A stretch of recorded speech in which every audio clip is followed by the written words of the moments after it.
Where is your queen? Where is your queen mother? Where is Ogechi?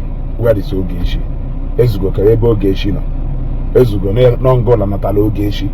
Ezeugo no ngola putala Ogechi. Munwe decide go.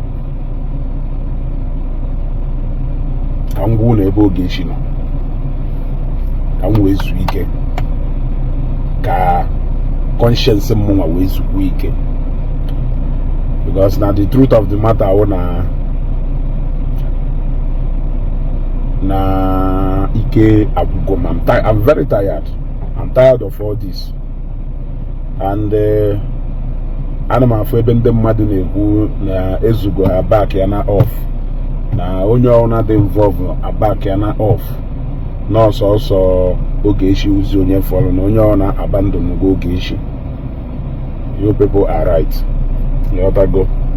So I have decided to tell the world where Ogechi is, and also tender an unreserved apology to all the people Mejolo by supporting Ogechi. I'm doing this out of my own mind. Nobody pushed me into doing this, but I decided to do it for the sake of my conscience. Maybe I will be the person to end this oku on Facebook. So therefore, I have decided to tell people where Ogechi is. And I hope my people will not feel disappointed by my actions. I hope my people will not feel disappointed. I hope they will find a place in their heart to forgive me. I hope Antioge will find a place in her heart to forgive me. But it is too much. I can no longer say anything. I can no longer comment anywhere without everybody asking me, where is Oge? Where is Oge? Where is your queen mother? Where is your queen mother? You have done this, you have done that. I am tired of it and I cannot continue.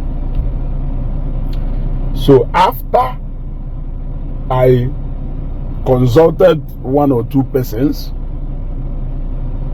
the consultation ended yesterday, and I took advice from one or two of people that I respect so much. And after I slept yesterday and still thought about it all through the night yesterday, when I woke up this morning, I decided to let the cat out of the bag so that my conscience will be clear. I will once more apologize to Oge and all the people that are counting on me, all the people who have confidence in me.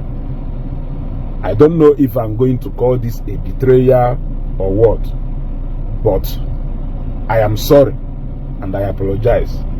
But for the sake of my sanity, for the sake of my sanity, for the sake of my sanity,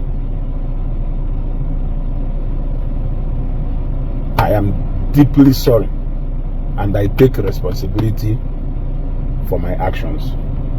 Now, let me tell you where Ogechi is, so that from there you will know exactly what to do from there. And after I have said this, I don't want anybody to ever disturb me about Ogechi again.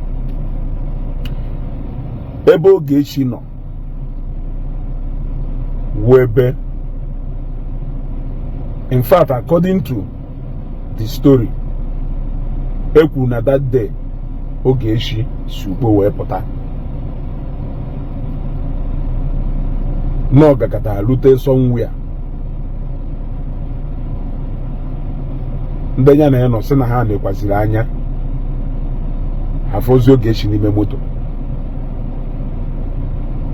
Achọgharịbakwazi Ogechi achọgharịba, pụtakwazi ekwuru n'anya fụkwazie ka Ogechi na-agbago n'eluigwe na-agbago n'eluigwe na-agbago n'eluigwe. Na mgbe ahụ ọ na-agbago n'eluigwe na ọ gwara ha na o kwuru na ọ ya emeki history na Facebook, make history na Nigeria and na mba ụwa in general. Ogechi na ozi ebe a na ife ọ na-agwazi ndị mmadụ jezienu gwa ndị mmadụ na ọ na-afụgo the second Methuselah na nke a merụ n'ihu unu na agwaghọzi unu ya agwa. Asị onye aka ịkpa nke ọ sị na ọ gwara ha sị ha jezienu spread ya the gospel, gwanụ ndị mmadụ na ọmụnwa bụ Ogechi iwu the second Methuselah na mụ kwuru na mba ụwa ga na-ekwuriri maka m. Wee sị ịkwa nke na mba ụwa ga na-ekwuriri maka m. So ọwụ na ị ka na-ege ntị, ọwụ na ị ka na-ege ntị, amụrụ m ife ị na-achọ ka ịnụ, amụrụ m ife ị na-achọ ka ịnụ. For some of you na-ajụ m ajụjụ, agwago m unu jee na family bụ unu iru ebe a. Ogechi nọ na one of the rooms dị ebe a. It's just you when you visit your house.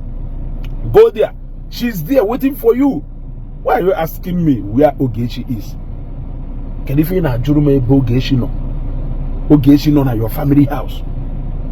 Unu ahụ nọ ha were ajụ o divide onwe ya into unu ahụ nọrọ cha na part by part ahụ nọcha na each and every of your family compound in the village.